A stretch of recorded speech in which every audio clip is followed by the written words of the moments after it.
importance of continuing it, obviously, right? It's something that always makes a splash when it's new, but now we're pretty well into this thing. What, 8 years? How far are we into this thing? 10. 10 years, right? Mm-hmm. So just the idea of continuing to keep the message going forward.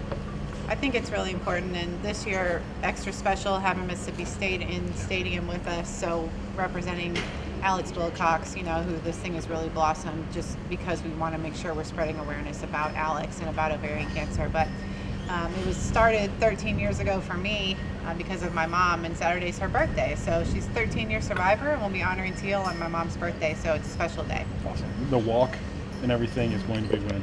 The walk is Saturday morning at 10 a.m. and geauxteal.com is the best spot to send everyone. You can walk right up on Saturday morning if you haven't registered too. That'd be awesome. Thank you.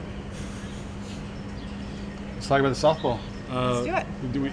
We talked to the girls about just trying to build some momentum. It's obviously every weekend it gives you that opportunity, but does it feel like you got to start making a move now?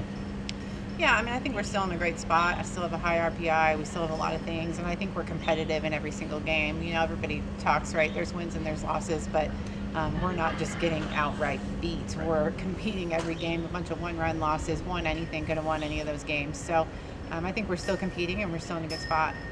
Georgia talked about maybe being a little bit more aggressive offensively early, and that's obviously the fine line is that you get to a point where you're pressing and maybe trying to do too much, right? So how do you or what's the message for them as far as don't miss your pitch, but also stay in yourself? No question, that is the challenge, and I think Maddie Penta did that to us last weekend. Just throwing so much change up makes you really start guessing, and then it's like you're asking them to swing in the zone, but you also would love to take a walk. It's a really tough mentality, and I think we've just got to battle through that. But I think we always want to be the attacker. So I think, when we're attacking pitches in our plan, we're going to be in great shape. And if that makes us aggressive, so be it. But we want to be the attacker. Gotcha.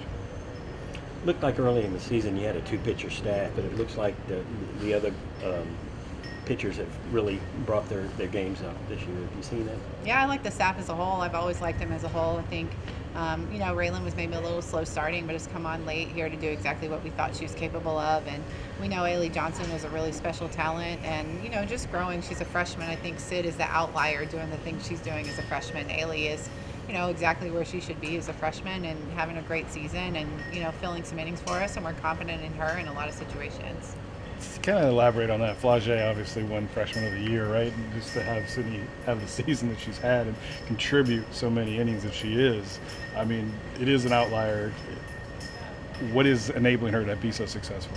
I think she's a really special talent. She is very different than a lot of pitchers with her pitches and what she brings to the table. I think she is a really different look and can command a lot of speeds all over the zone. So I think that has given her an advantage of just people don't know what to think when they see her. There's not a lot of information about her, and she's the kind of pitcher you would want and need a lot of information on to try to be successful. Mental makeup is right there too.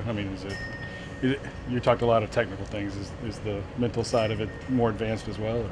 I think she wants to compete. I think she wants the ball. I think she's excited to help her team any way she can. She is a team player and, has shown that throughout. But, it takes ownership when things don't go her way or when she makes a mistake. I think she's done a great job of that.